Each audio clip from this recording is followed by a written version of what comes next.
Olá, pessoal! Então, nós estamos aqui de volta para a nossa terceira e última aula da disciplina de Multimídia e Hipermídia.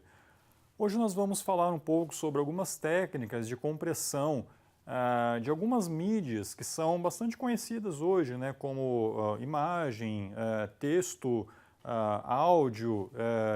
E aí nós vamos então aprender um pouquinho, né, sobre algumas dessas técnicas, como que elas fazem, né, para poder comprimir os dados, tá? Então, o que é a compressão, né? A compressão, ela procura preencher um gap, né, ou uma lacuna que ocorre entre a demanda e a capacidade. Então, a demanda de usuários para terem informação com mais qualidade, né, por exemplo, vídeos com alta resolução e assim por diante, e como que você faz para poder armazenar isso no computador sem extrapolar, né, o tamanho de um arquivo, né, ou então fazer a transmissão desses dados de uma maneira mais rápida. Tá? Então a compressão ela acaba sendo usada principalmente para você reduzir a quantidade de dados e facilitar a manipulação desses dados pelos computadores. Tá? Então, usuários hoje em dia têm demandado, né, aplicações com mídias cada vez mais sofisticadas, né, e os meios de transmissão e armazenamento são bastante limitados, né, apesar de hoje em dia nós termos, por exemplo, HDs com alta capacidade de armazenamento. Em paralelo, os usuários também têm demandado mídias com mais qualidade, né, com mais informação, né, mais preciso, né? Bom, só para vocês terem uma noção, um livro-texto de 80 páginas, onde nós temos 40 linhas por página, 80 caracteres por linha, qual que vai ser o tamanho desse arquivo armazenado? Então, se eu pegar 800 vezes 40 vezes 80, vai me dar aí só 2,44 megabytes em um único livro, né? Mas se você pegar, por exemplo, um filme digital em Full HD, né, com 1920 linhas, 1080 colunas, 30 quadros por segundo, 3 bytes por pixel e 2 horas de duração, tá? Pegando 1920 linhas vezes 1080 colunas vezes 3 bytes por pixel vezes 30 quadros por segundo, vezes 60 segundos para dar 1 minuto, vezes 60 minutos para dar 1 hora e vezes 2 para dar 2 horas. Né? Vai me dar aí 1,34 terabytes só esse vídeo de 2 horas. Tá? Então vocês podem ver que realmente é necessário realizar a compressão desses dados para facilitar o nosso armazenamento e transmissão de mídias. Tá? As tarefas de compressão e descompressão, elas são realizadas por algoritmos de codificação e decodificação, respectivamente. Tá? Então, quando você captura uma mídia, você manda ela para o codificador, que vai fazer a compressão desses dados para poder armazenar ou transmitir para um outro computador. E lá, quando você acessa essa mídia, o decodificador vai fazer a descompressão, né, para você poder visualizar os seus dados de uma maneira que seja interpretável, né, pelo usuário. Tá? Nós temos duas famílias de técnicas de compressão. A compressão sem perdas, também chamada de lossless, tá? E a com perdas, chamada de lossy. Tá? O que é a sem perdas? Né? Imagina uma mídia que foi capturada, você faz a compressão e depois você faz a descompressão dessa mídia. Fazendo uma comparação entre a mídia original e a mídia decodificada, comparando elas têm que ser exatamente iguais. Tá? Ou seja, o codificador, o compressor, não alterou em nada, né, os dados que estavam ali naquela mídia. Tá? Já numa compressão com perdas, isso não ocorre. Tá? Então, a mídia original, quando comparada com a mídia decodificada, elas são diferentes, tá? Apesar de serem visualmente, né, o usuário ele pode ter a percepção de que elas são iguais, mas na verdade elas são diferentes. Tá? Ali os dados em si eles acabam mudando. Tá? Os algoritmos de compressão, eles exploram um ou mais tipos de redundância que existe nas mídias, tá? Então nós temos aqui 5 tipos de redundância, tá? Estatística, espacial, temporal, psicoacústica e psicovisual, tá? Ao longo dessa aula eu vou falar sobre cada um desses tipos de redundância, tá? Mas uma família de técnicas de compressão que acaba explorando uma ou mais dessas redundâncias é a família de técnicas que realiza a codificação por entropia, tá? A codificação por entropia, então, realiza uma compressão sem perdas, tá? Independente da informação que está sendo comprimida. Ou seja, você pode usar essas técnicas com, por exemplo, com texto, com áudio, com vídeo, tá? Isso acaba sendo indiferente, tá? Essas técnicas, elas se baseiam apenas na representação da informação, tá? Então, ou seja, como que você pode representar de uma maneira diferente as suas informações, de modo a reduzir a quantidade de dados que você vai ter lá no teu arquivo, tá? Então, é exatamente como você pode representar esses dados de uma maneira diferente, tá? Sem ocorrer perdas, né, nesses dados, de modo que o tamanho do arquivo, né, seja menor do que o original. Aqui eu selecionei algumas técnicas de codificação por entropia. Então, por exemplo, a codificação estatística, como o algoritmo de Huffman, que é bastante famoso, né, ele vai associar códigos menores para aqueles símbolos que ocorrem com mais frequência no teu arquivo, tá? E com isso você consegue ter uma compressão, tá? Codificação por carreira, né? Então você pode, por exemplo, fazer uma leitura da sua sequência de bits e aí você pode fazer uma simplificação desses bits. Então, por exemplo, eu posso contar quantas vezes o zero se repetiu aqui, né? Então eu coloco lá o zero se repetiu 3 vezes, depois o 1 se repetiu 4 vezes, depois o 0 repetiu 1 vez e assim por diante. Se eu pegar, por exemplo, e assumir que toda a minha sequência começa com 0, eu posso cortar esses zeros e uns que estão aqui, tá? E manter apenas as repetições. E aí, esses códigos aqui, eles são o formato, né, codificado dessa sequência inicial. Tá? Então, a gente consegue ter uma redução, né, desse arquivo, né, por meio dessa codificação por carreira. E a por diferença, né? A diferença é quando você tem números com uma amplitude elevada, tá? Mas entre eles existe uma variação baixa, tá? Então você faz um menos o outro. Você mantém o primeiro, tá? E depois você codifica apenas as diferenças, né, do primeiro com o segundo, depois do segundo com o terceiro e assim por diante.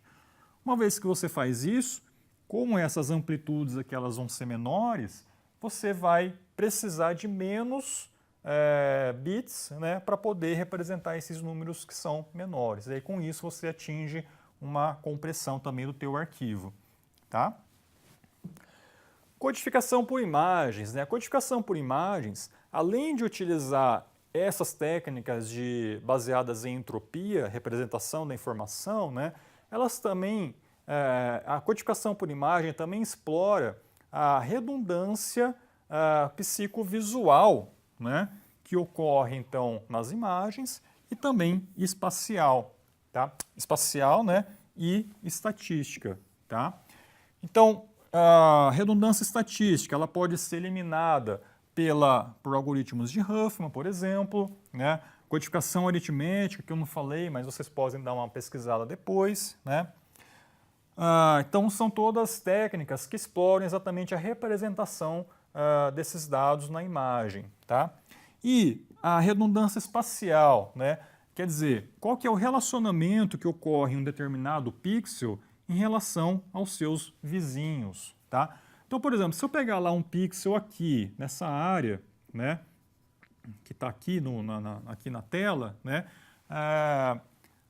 a probabilidade desses pixels vizinhos serem também da mesma cor acaba sendo mais alta do que de uma outra cor, tá? E é exatamente então essa relação espacial que ocorre entre os vizinhos que pode ser explorada pelas técnicas de codificação de imagem, tá? E quais as técnicas que você pode usar para explorar essa redundância? A diferença e a carreira, que eu já falei no slide anterior, tá? E por fim, a redundância psicovisual, né, que ela explora então algumas características do nosso olho humano de modo a eliminar essas informações sem que a gente perceba que elas foram eliminadas, tá?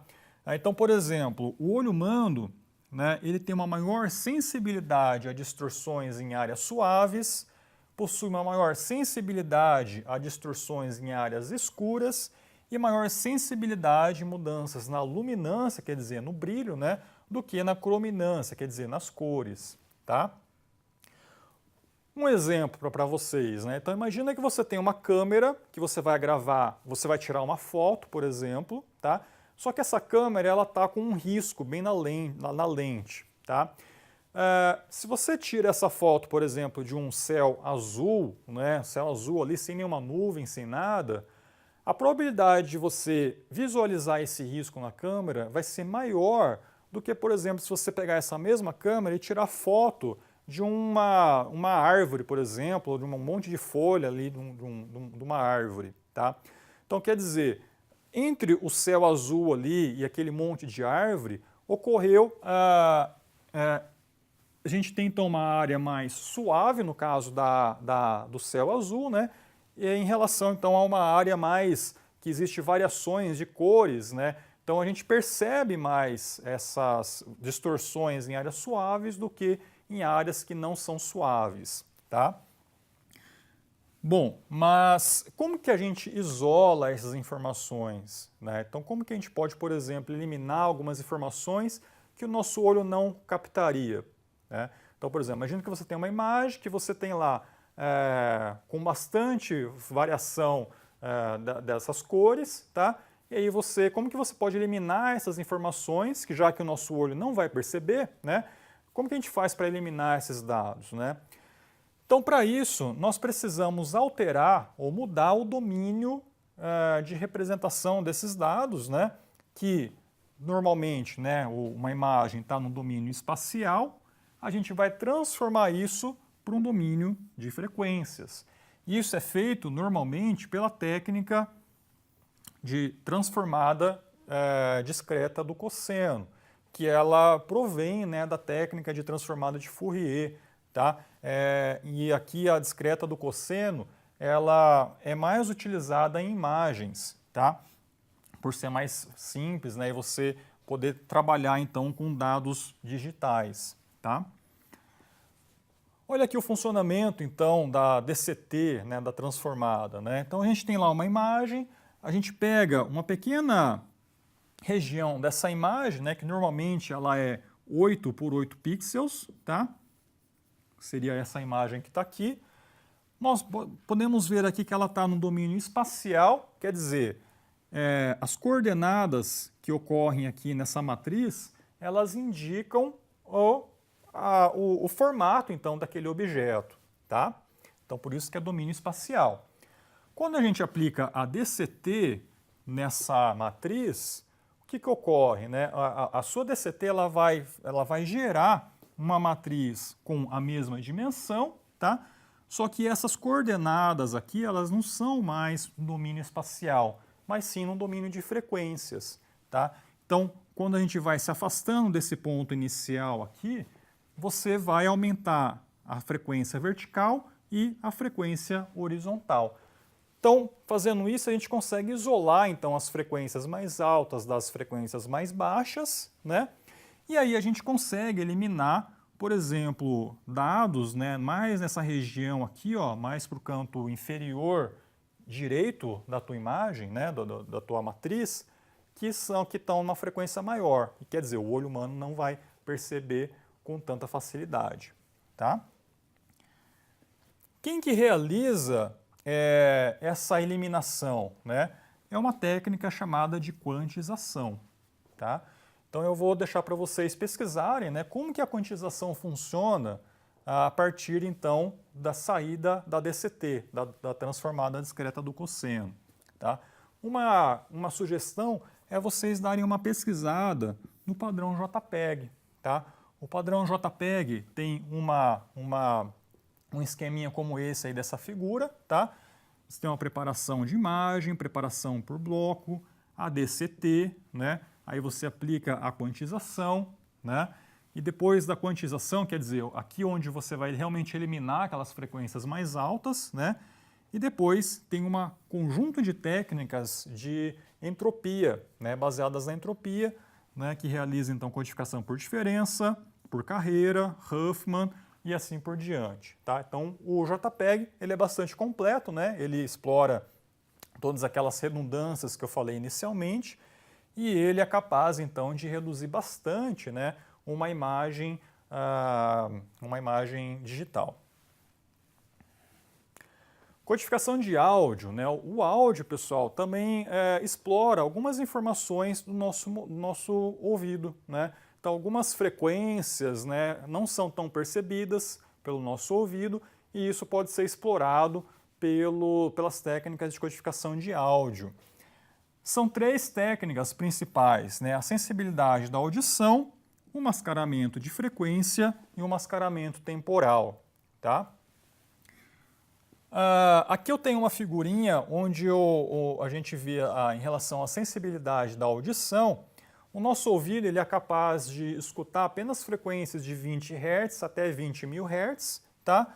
Mas com diferentes intensidades de acordo com o volume, né, com a amplitude desse áudio, tá? Então, por exemplo, se você tiver um sinal aqui nessa frequência e essa amplitude, a gente não vai conseguir escutar, né? Então, esse sinal pode simplesmente ser removido e aí a gente não vai perceber isso lá num arquivo, por exemplo, MP3, tá?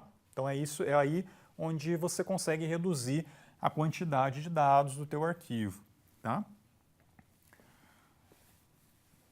O mascaramento de frequência, né? Quando você tem, por exemplo, 2 sinais, um com uma amplitude mais alta e um com amplitude mais baixa, e a gente escuta esse sinal aqui mais alto, quando a gente escuta ele, ocorre uma deformação, então, naquilo que a gente escuta, tá? Então, tudo que está aqui é o que a gente está escutando, né? E aí, aquele sinal A que nós ele sozinho a gente conseguia escutar, quando ele ocorre junto com outro sinal com uma amplitude maior, ele não vai ser percebido. E a gente pode também remover ele, tá? E o mascaramento temporal. Então, se você, por exemplo, escutar um sinal bem alto, né, num determinado momento, a gente vai ter um determinado período de tempo aqui, ó, onde a gente não vai conseguir escutar muita coisa, né? Aqui nessa parte, quer dizer, tudo que tiver aqui nessa área azul, a gente não escutaria. Então isso também a gente pode explorar, eliminar aqueles dados que estão aqui, né? Também com o objetivo de reduzir o tamanho do teu arquivo de áudio. E a codificação de vídeo, né, pessoal? Por fim, a gente tem uma técnica principal na codificação de vídeo, que ela é bastante interessante, né, que ela acaba sendo usada para eliminar a redundância temporal que ocorre no vídeo, tá? E essa técnica é chamada de estimativa e compensação de movimento, tá? Então a gente pode ver então que uma imagem de um vídeo comparado com uma imagem adjacente ou próxima da outra, elas têm informações que se repetem bastante, né? E essa repetição desses dados entre um quadro e outro é a redundância temporal que ocorre no vídeo. E a estimativa e compensação de movimento é a técnica responsável por eliminar ou por explorar esse tipo de redundância, tá? O que a estimativa e compensação faz, né? Ela prevê regiões no quadro com base em quadros próximos que já foram codificados. Então imagina que você tem um quadro inicial, você codifica ele, beleza. Aí você tem um outro quadro, você não precisa codificar todas aquelas informações que estão repetidas no primeiro quadro. Você pode simplesmente tentar prever aqueles dados com base no que você já tem, tá? E aí, a diferença que ocorre nessa predição com o real, né, é isso que é codificado, apenas essa diferença, tá? E você pode usar quadros passados e futuros como referência para isso, tá? Olha só aqui uma figurinha, né, onde a gente tem aqui quadros passados, né, e futuros usado como referência para codificar, por exemplo, esse quadro aqui, tá? Então a gente pode, por exemplo, pegar essa parte aqui como referência para codificar esse daqui, ou usar essa parte aqui da imagem para codificar essa região aqui, tá? E assim por diante. Então a estimativa em compreensão de movimento vai realizar essa estimativa dos dados, né, para poder codificar um quadro-alvo, tá? Então, a codificação de uma região de quadro-alvo, a gente vai buscar na imagem de referência uma região que melhor se assemelha à região do quadro-alvo, tá? Isso é chamado de estimativa. A região candidata que você escolheu, ela vai ser subtraída da região do quadro-alvo e formar um resíduo, tá? Então isso é chamado de compensação. E o resíduo é codificado juntamente com o deslocamento que ocorreu entre aquela região do quadro-alvo e a região que você encontrou no quadro de referência, tá? Então, para simplificar aí, né, para ficar mais fácil o entendimento, vamos dizer então que eu tenho aqui um quadro-alvo, tá? Um quadro-alvo, tá? Eu tenho aqui uma bola, né, que eu quero aqui fazer a codificação, né? E eu tenho um quadro aqui de referência, tá? Quer dizer, esse quadro aqui já foi codificado, tá? Então, esse aqui é o referência. E aí, supondo que essa bola ela estava aqui, né? E aí ela passou lá um pouquinho para cima, tá? Eu tenho essa região aqui que eu quero codificar. O que acontece, né? Com base, então, nessa coordenada, eu vou lá no meu quadro de referência, naquela mesma coordenada, tá? E vou tentar fazer uma busca aqui numa área, né? Uma área de busca, né, no meu quadro de referência para tentar encontrar aquela região que melhor se assemelha a essa daqui, tá? Supondo que essa área aqui ela seja um pouco maior, né, a gente consiga, por exemplo, encontrar exatamente aqui essa região que é parecida com essa, né? Então essa região aqui é chamada de MT, tá? Que seria o meu target, e essa região aqui seria o meu MR, né, que é a minha referência, tá?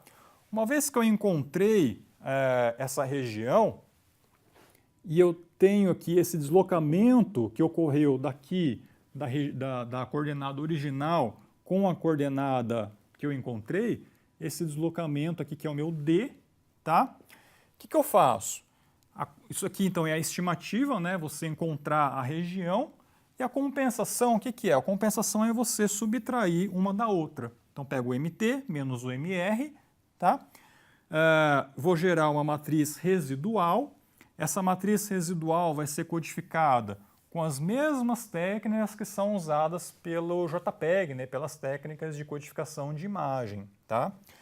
E o deslocamento, né, que é chamado de vetor de movimento, que é esse carinha aqui, ele vai ser codificado pelas técnicas de diferença e depois Huffman para formar também a sua sequência de bits. Tá certo?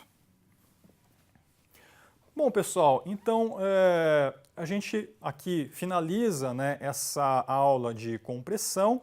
Eu deixei aqui alguns conceitos, né, algumas informações para vocês buscarem mais a fundo, né? Então, por exemplo, a gente falou de algoritmo de Huffman, então eu peço para vocês darem uma pesquisada sobre ele, para ver como que funciona. Também o JPEG, né, que eu falei para vocês darem uma pesquisada, né? E também tipos de quadro em vídeo, né? Então, com quadros I, P e B, né, que estão relacionados com essa técnica que eu acabei de explicar. De acordo com esses tipos, né, eles são usados, então, e a técnica de estimativa acaba sendo alterada, né, um pouco de acordo com esses tipos, tá? Então, eu finalizo aqui a nossa aula, né, e espero que vocês tenham um bom aproveitamento aqui desse curso e obrigado pela atenção e até mais.